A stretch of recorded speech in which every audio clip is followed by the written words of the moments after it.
A very warm welcome to the Cricket Library podcast, our second edition for 2020, at a time where the women's game is going to be on full show at the ICC Women's World T20 Cup, getting underway later this week with Australia taking on India in the opening game at the Sydney Showgrounds Stadium. A very exciting time indeed, and we are chatting to someone today who has been there and done that. She's played 2 tests for Australia, 48 one-day internationals, 40 T20 internationals, and over 100 games for New South Wales, and a very impressive record indeed. A 4-time Belinda Clark medal winner for the premier female cricketer in New South Wales. We're going to ask her about her time playing for Australia. We're going to ask her about where her passion for the game started and some of her influences in her life and in cricket in general. And we'll talk through some of the key moments of her career. And of course, I'm talking about the one and only Leah Poulton, and she will be joining us very soon. And before we do that though, make sure you take a moment to stop, revive, subscribe to the Cricket Library podcast at whatever podcast provider you prefer to listen to. Could be Spotify, could be iTunes, could be Stitcher, iHeartRadio, wherever. You know where you like to listen. But please make sure you subscribe. Please make sure you leave a review if you are able. It always helps to get the word out there. There's been some good guests we've had on the show recently, and a good chance for you to catch up on some of those if you've missed them. But without any further ado, it is now time to bring you our guest on today's program. It is our special guest, Leah Poulton. It's a very warm welcome to Leah Poulton. Thanks for joining us on the Cricket Library podcast. Yeah, thanks for having me on that. Well, first of all, Leah, you've been around cricket circles for a long time now. You've played at the highest level, and you're currently involved in coaching, but I'd love to know where your passion and love of the game started. Look, my journey into cricket's probably really typical of most kids in Australia. I started playing in the front yard. We had a really cool little street that was a close. That was the perfect kind of front yard cricket venue, I suppose, where all the kids around the street were able to jump out on the road and start games every afternoon without being interrupted by traffic. So that was probably my first introduction into it, and I loved it. And I started in club cricket, I think, when I was about 10, and have been involved in the game ever since. So, I suppose it's pretty typical Australian introduction into cricket. Now, were your parents involved in cricket at all? I understand your dad was a prop forward who played in the Newcastle Rugby League competition. Did Dad or Mum have any influence on your cricket there at all in your younger years? Yeah, look, Dad was a really good rugby league player, as you say. So he was involved in elite rugby league as both a player and a coach. He did play cricket, but he wasn't that great. he did tell me all the things that he knows about cricket still to this day, but I went and watched him play kind of park cricket. He played, I think, 5th grade and stuff like that. But he loved cricket, that wasn't elite. But certainly when I sort of said to him, I wouldn't mind playing cricket, he was all for it. And he was sort of my first coach, which I think most parents are. He used to take me over to the nets, which weren't so far from our house. And he was sort of the first person who kind of helped me out with my game. So he was great. And as soon as I got involved, Mum was fantastic at, getting involved. She actually was an administrator as well in cricket. A bit later on in my career, she ran a cricket club. Sort of helped me and my sister out. So now, I understand your mum was the one that got the Wallsend cricket team together, the first out of Sydney team to play in the Sydney Cricket Association first grade competition. Is that right? Yeah, that's true. So Mum, as I say, had no experience in cricket, but she was a pretty good businesswoman, and she sort of saw that there was an opportunity there, and I was going to move to Sydney to to play cricket when I needed to sort of go up the grades to play first grade, second grade, and there was a lot of girls at the time in Newcastle who were good enough to play first grade or second grade. So rather than kind of create a go and join a Sydney team, it sort of made more sense for us to stay together as a group, and that way we could train in Newcastle through the week as a unit. So yeah, Mum was really good in sort of bringing all that together and helping us to get a team. And your sister Candice played in that team, is that right? And Sarah Andrews, who went on to represent Australia, was that a couple That's correct. Couple of your good friends over the years? Yeah, so those guys played. Sarah and my sister played. Jenny Wallace, who went on to play for New South Wales and Western Australia, played in it as well. And so, yeah, we had a number of, really good players in that group, and people who I'm still friends with to this day. Sarah Andrews is my best friend, and even post-cricket, we're still really close. So, yeah, it was a really special thing to be a part of, and, some amazing friendships come out of that. And so what was your progression? You're playing club cricket and then you find your way into the kind of elite pathway, playing in the country champs and then playing in the New South Wales under-17s team. How did you kind of progress through the ranks? Yeah, well, that was pretty much it. So at the time it was New South Wales under-17s and 19s. So my first experience representing New South Wales was in those underage programs. So it's probably not too different to what happens today for the girls. So I played in those pathway teams, and we had a very strong New South Wales senior team at that point, with Belinda Clark leading it. Names like Lisa Kitely, Julie Hayes, Lisa Stalaker. So I certainly didn't think playing junior cricket for New South Wales was going to get me in that senior team. And yeah, it was a big jump, I suppose, when I finally did get selected in the New South Wales Breakers squad, just to be around those girls and train with them for a few years. And I think even after I'd been in the squad for 2 or 3 years, I didn't see myself, being a key player in that environment, just because it was so strong. And you mentioned Belinda Clark. She's another Newcastle girl growing up, and I think Sally Griffiths as well from Newcastle. Were they people that you looked up and aspired to be like, or were there some other prominent cricketers that you could name as influences as you were growing up? Well, Belinda was definitely, growing up really young, it was unfortunate that there was just no women's cricket in the media or on TV. So Belinda Clark was off doing her thing and captaining Australia, and I knew nothing about her until I got a bit older and entered some of those squads, the 17s and 19s pathway teams. So, but once I did know who Belinda Clark was, she certainly was a role model for me. She was a top order bat. She was, just an amazing technician in how she played. But the thing about Belinda was she's such a great leader. And she actually emailed me out of nowhere. I didn't even think she knew my name. But when I first made the New South Wales squad, she just moved to Victoria, and she wrote me an email and said, it's great that someone else from Newcastle is now playing for New South Wales, and all the best with it. And I thought that sort of says a lot about what sort of person she was. For us to have not even really met properly, but for her to know who I was and know a bit about the region and just following cricket in the Newcastle area, I think it sort of speaks to what a great leader she is and how invested she is in the game. Absolutely. Yeah, that's tremendous to hear a story like that. She was the icon, really, of Australian women's cricket at the time. Now, you mentioned you were playing up at Wallsend and whatnot. I also understand you were part of the Hunter Academy of Sport first ever female program. Is that correct? Well, yeah, I didn't know that it was the first ever one. But certainly at the time that I was coming through in Newcastle, cricket was just really starting to get big for women. So I think there were a lot of firsts around that time, and I was just lucky that all those things were starting to evolve just as I was coming through. It was the first time that Newcastle had a club structure for women as well. So all of those things, certainly helped me in being involved in cricket and staying involved.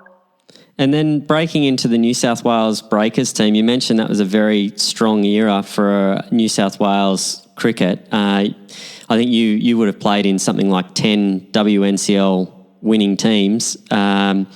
What was it like coming into that group? Yeah, well, as I said, when I first got in there, it wasn't sort of, I'm in the squad, I'll be in the team, and if I'm in the team, I'll cement my place. And I was looking at those players; they were just so good. I mean, I think at the time there was about 7 or 8 girls from that New South Wales side who formed the Australian side, and had been a part of that Australian side for some time. So, that was pretty cemented in terms of who did what in that side. And for me, as a young player coming through and having ambitions of batting at the top of the order, it seemed like a long way away. But at the same time, I was happy to wait because I knew I was in such a great training environment, and if there was anything to learn, it would happen at those training sessions. So it was a pretty cool thing to be a part of. I probably sat in awe for the first few years going in. But then, once I'd sort of got my spot and I started to work my way up the order, I really started to feel like I was a part of it. And you're captaining Australia under-19s around the same time. Did you find your experience with the Breakers helped you in that leadership role representing Australia? Well, yes and no. I think I was also captaining the New South Wales Parkway teams at the time, so that was probably the biggest help to me then. But I think as a young captain, you learn so much on the job. There's only so much that experience you can bring to a role when you're that age. So I learnt heaps about, being a part of teams and the tactical side of the game, just literally by, learning on the job. So that was a really cool thing to do. It's such a tough job to be a young captain in teams like that. I still, as I'm coaching girls now, I sort of reflect back on that and, you've got all these different personalities coming together. You try to do well in your own game as well. So it can be a really tough job. So, I try and give the kids who are in those leadership positions as much support as possible these days. And your progression into international cricket, so you make your debut for New South Wales in 2002. It's another 4 years before you enter one-day international cricket for Australia.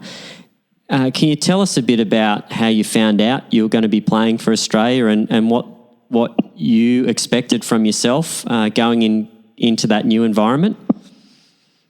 I can't tell you exactly how I found out, but back in those days it was probably a letter. Wow. And I was chatting to someone about this the other day about how now, it's a phone call and that's still really cool. But back in the day when you got selected in anything big, whether it was a squad or a team, you'd get a letter in the mail, and it was that really cool moment where you see this letter. You check the letterbox, you see this letter come and you don't recognise, where it's from. And you think, is it? And then you open it and there's this really cool moment where you read it and you can see the letterhead at the top and then you read your name. And it's actually a really cool thing. And I think that's unfortunately, it will never happen again because emails and phone calls are so easy. But it was a really cool thing to receive a letter back then and actually read that you'd been selected. I think that was really cool. But the first time I got selected was for a home series against New Zealand, and I think actually Susie Bates and Sophie Devine debuted in that season as well. But it was a bit of a sad day and a great day as well because it was Alex Blackwell who I came in for, who was still one of my best mates today. She went down with a knee injury, which meant she was unavailable, so I came in to replace her. So bit of a double-edged sword, but she came back and did great things, so I was grateful too for us. And you make 100 in your third ODI. Can you talk us through the emotions there? Yeah, well, actually, I got a duck in my first game. I was trying to wash over that for you, Leah, so we didn't have to mention it. No. No, I think I got a duck in my first game, and then I can't even remember how many I got in my second game, but it must have been about 20, but that 20 was really important because it meant that I started to feel a little bit more comfortable at the crease. And even though just a handful of runs in that second game, I think I started to feel like, not as overwhelmed and that I was capable of doing something at that level. And then it was really nice that in that third game I could score that 100. Actually, in my fourth game, I think I scored 60 odd, and I felt like I was hitting the ball better, and Lisa Faleka ran me out, which I'm a reminder of. every time I see her. But so it was an up and down kind of first series for me, but yeah, really enjoyable. And you play a home World Cup, I noticed as well, and one of the games in the home World Cup was at Newcastle. How was it playing in front of your family and friends in a World Cup match? It was pretty cool. So it was back in the day when the crowds weren't huge, so you could literally stand out in the field and kind of pick out faces pretty clearly. So I think I knew half the people in the crowd that day, which was really nice. I reflect back on that day often and think about how cool that was. And in a T20 point of view, you've played Test cricket, you've played 50-over cricket, you've played 2020 cricket. You're the first New South Wales woman to score a domestic T20 century. Do you see yourself as being someone who was a bit of an aggressive batter, or did that just kind of just fall into place for you there playing 2020 cricket? Did you like the format? I absolutely loved T20 when it came onto the scene. I think it really suited the way that I played the game. I probably battled with how to play 50-over cricket my whole career. Even when I retired, I probably wasn't settled on how or the best way to play was. I suppose I played similar to like an Alyssa Healy does now, where you just sort of go out and, your natural instinct is to want to score runs and hit the ball big. But so T20 was great for me, that it meant I actually had a license to do what I love doing. So once that format came into play, it really reinvigorated me, and I actually retired from Australia in 50-over cricket, but still made myself available for T20 because I loved it so much. And you got to be a part of 2 World Cup campaigns. I want to ask you about 2010, because in the recent Men's World Cup, it was decided on a super over, which ended up being a tie, and they did a count back to boundaries. Now, I understand in the 2010 World Cup, you played against England in one of the opening round matches, and it was tied, and it was a super over, and it went back to a count back on most sixes hit. And I think Jess Cameron I don't know if she was Jess Cameron or Jess Duffin at that point in time, but she'd hit a 6. And you got to bat in that super over. What was it like being a part of such a tight scenario in a World Cup? Yeah, it was pretty surreal. We'd actually practiced super overs a lot leading in. It was around the time when super overs, first became a thing. In fact, I actually played a game back before super overs was the way to finish it. We actually did something called a bowl off. Oh, I don't know if you've ever heard of a bowl off. Yeah, I love the bowl off. I love the bowl off. So I was involved in a bowl off as well. I didn't bowl, thank goodness, but I was involved in one of those. But leading into that World Cup, it was. I suppose that T20 was still in its infancy in terms of people knowing how to play it, and the concept of a super over. No one had really ever played one before, so we'd actually practiced it quite a lot leading in. We had a format that Shelley Nitschke and I would bat together in this super over. And I reckon we trained it about 10 times, and we were horrible at it. and we would just laugh and say, well, this isn't working. Like, you're going to have to go with somebody else. And then in this World Cup, when it actually happened, I think Shelley and I just looked at each other and just started laughing and was like, oh, no. But as it was, we had a draw in that super over. And, lucky that Jess had hit that boundary. I think it was pretty big ground that day too, so she did well to do that. Yeah, absolutely. And so you have that final, you get to the final that year and you top score in the final, which is a really tight game. You win by 3 runs. Can you talk us through the final? Yeah, it was a really low-scoring match. From memory, the boys had played before us on that wicket, and I think it was to do, given that it was in the West Indies, it was to do with broadcast. So we actually, it was a double header, but we played second, which was quite unique as well. Yeah. It was a really low-scoring game. I think that those conditions, I don't think they were terrible, but they had a bit of cricket on it. It was quite slow. And I can't remember the exact score, but it was sort of under 120, 110 or something like that. As it was, we knew it probably wasn't enough. but you've got to make it enough in a final. And I remember our fielding effort was just outstanding, and Shelley Mitchke and Elise Perry, they were just instrumental in that, Lisa Stolaker. And, yeah, it was one of those finishes that it'd be quite famous, really. Like, I think in the history of women's cricket, like that'll be one of the finishes that go down as, just a really great game, and quite iconic in the way that Elise Perry, who was playing soccer for Australia at the time, stuck her foot out and stopped the ball. Like, it's the sort of stuff that, it's like a script for a movie. And, yeah, we got home and, had an amazing celebration with the Australian men's team, who were still there watching us. Yeah, that would have been incredible. And how were the men's team how was the interaction between the players back then?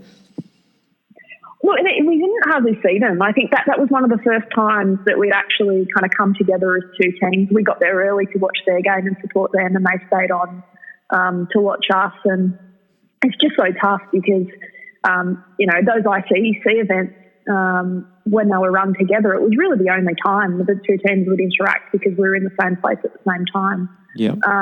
But they were great. They came into the dressing rooms with us after and celebrated with us, and we went out that night together as two teams as well. And, it was really good fun. Oh, fantastic. Now, you mentioned T20 cricket being one of your favourite formats. I need to ask you, though, your baggy green number 158 for Australia, you got to play 2 test matches. Tell us about your test match experience. You got to play one over in England and one over here in Australia.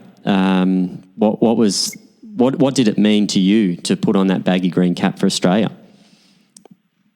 Yeah, I think, cricket's a sport that overlooks to its traditions, and you feel very close to the past when you play a test match, wearing all white, and you've got that iconic hat, and you actually just feel like you're really a part of something, and not that you don't when you're playing short format cricket, but I think there's something about test cricket that's just it feels just really pure. It's a really special thing to be a part of. As you say, I only played in 2. I certainly don't play a lot of test cricket, but I'm really honoured that I could be a part of that, and have my name on the list next to some of the great players of our game. And an interesting scenario in that first test you played, Australia were in a lot of trouble in that game. I think something like 5 for 28. And then I contributed to that trouble. We can probably gloss over that as well if you like. But Jodie Fields, a magnificent 139, and Rachel Haynes 98, bringing Australia back into that game that could have gone quite pear-shaped. Ended up being a draw.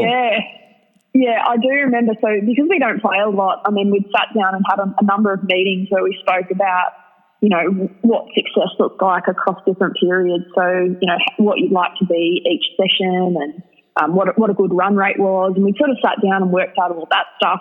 And then when we were 5 for 30 or whatever it was, I think we were all just sitting in the change rooms going, oh my gosh, like, what are we going to do here? And because we hadn't played a lot and we hadn't been a part of a collapse like that before, I think everybody was just kind of scratching their heads going, what have we done? How on earth are we going to get out of it? But both Jodie and Rach, they're 2 of the most level-headed people in our game. And they're both quite famous for just how they stand up under pressure. So, just amazing that they could have such a big partnership like that. And the way that they played as well, you'd think if you were 5 down for nothing, you'd have to go out there and you'd have to have this, really big period of rebuilding. But from memory, I think they just started smart the whole time. They were looking to score. They ran really well, which is another kind of hallmark of their game. And it was a really special thing to watch. And your second test back at home in Australia, any differences playing overseas and at home? Or are they just unique and really good in their own right? Well, I think they're both, really good in their own right. Obviously, that second one at Bankstown Oval was when Renee Farrell took the hat trick. The hat trick, yeah. So that was amazing for Carlos as well. But yeah, I mean, they're both memorable for different reasons. Obviously, the England one because we had that collapse and then that amazing partnership. The Sydney one because of the Renee Farrell hat trick, but also Sarah Elliott had been away from the game a little bit. She had a baby and come back and managed to score 100 in her return test. And so I think that's the great thing about cricket, you know, like every game has got its stories. And, when you reflect back on it, you think of those, you know, just those amazing individual contributions to a team result.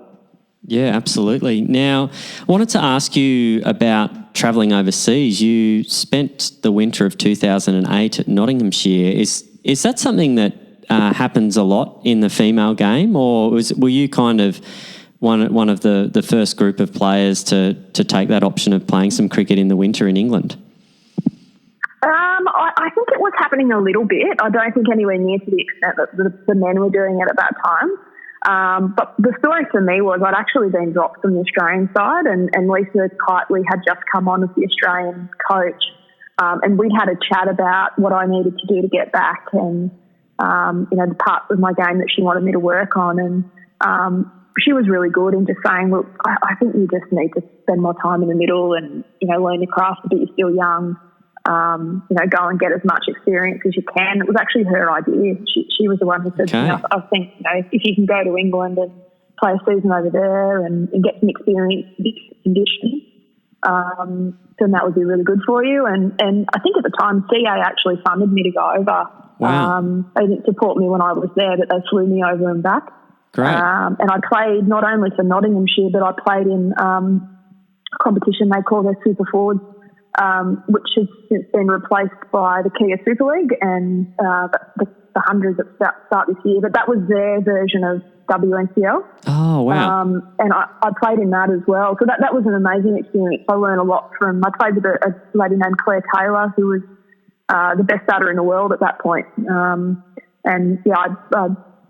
batted with her, I opened batting with her, and I learned a lot about cricket from her and that experience. So it's a bit tougher these days with the visa restrictions and stuff about being able to go over to England and play. It's a lot more difficult for young players to do it, but I would say that it was one of the best experiences of my career. And if any young player wanted to go and get experience, not just in England, but in different conditions around the world, I would say that that's one of the best things you can do as a young player. Yeah, absolutely. And you are spending a lot of time working with young players at the moment. You're a qualified school teacher, but you're also involved in the talent coaching pathway. Can you tell us a bit about what your involvement in cricket today is and what you kind of spend your time doing? Yes, I'm employed at the moment by Cricket Australia full-time, and the title of my role is High Performance Coach. And the programs that I sort of look after are any of the Australian programs under the Australian women's team. So everything from under 15s up to Australia A kind of fall inside my scope, I suppose. Yeah. And I suppose that the crux of the role is making sure that there's a talent pathway for the next Meg Lanning, next to Lisa Perry, and ensure that the next generation of Australian cricketers are there as required. So, yeah, it's a really great role. I get to work with kids right from sort of 14 years of age up until, women in their 30s who all have the same ambition as being the best they can be at cricket and have that aspiration of representing their country. So, it's an amazing job. And do you have any involvement in the upcoming T20 World Cup, or will you just be an avid observer of that? No, I'll just be a fan. Yeah, I don't have an official role. I've been with the team a little bit. We had the tri-series against India and England just recently, and I ran a CA11 team who played against the team who finished third, so we played against England the other week. Yep. I've been in and around the group a lot over the last few months, but in terms of the World Cup, I've got the great chance just to sit and watch as a fan, which is going to be great. How good. That'll be great. And we're running out of time, so we probably need to wrap it up, but just finally, our listeners love to know the answer to this last question we have. If you could have a net session with anyone, living or dead, who would you choose to have a net with? Who would you most like to spend an hour in the nets with, if you could? Yeah, well, I actually thought about this a little bit and thought of all these people who I'd like to have a net with, but I really wouldn't like to face anymore. But probably the bowler who I really enjoyed facing, because it was always just a really good battle, and I have a lot of respect for her, was Julan Goswami, who was the Indian fast bowler. She was really tall. She swung the ball in and away from the right-hander and got a bit off the seam, and had a lot of really great battles with her over the years. So I'd love to face her again. Yeah. I saw Brian Lara bat at the bushfire match down at Junction the other week, and I was just captivated with just how he played. And he looked like he hadn't missed a beat, and he could play for West Indies tomorrow. So I'd love to have a hit with him at the other end and get some tips. And probably the other one, and it's probably every Australian's dream, is just to face Shane Warne as well. And see if I can navigate his slipper. That'd be good. Yeah, no, that sounds outstanding. Brian Lara and Warney have both had previous nominations from previous guests, so you're in very good company there. Maybe we could get Cricket Library guest podcast net session together sometime. So Brian Lara, if you're listening, or Warney, make it happen. Get Julan over as well. Yeah, Julan Goswami. Yeah, absolutely. Absolutely. Put her in the mix. Sounds great. Well, can't thank you enough for joining us on the podcast today, Leah. I've really thoroughly enjoyed listening to your story, and wish you all the best for your future endeavours.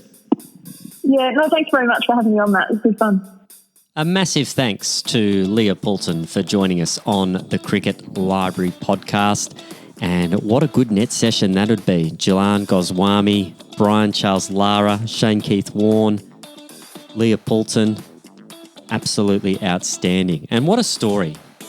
Isn't it great to hear of the little girl in Newcastle who used to play on the street with her friends, getting coached by a dad along the way, having a mum who was involved in the sports administration of the Wallsend Cricket Club to get them in that Sydney competition, her progression into the New South Wales Breakers, the highly successful Breakers team, captaining under-19s teams for Australia, and doing everything in the game, really. Test matches, ODIs, T20 internationals, scoring hundreds, phenomenal career, and just really thankful that she was able to share those little parts of her story with us here on the program today.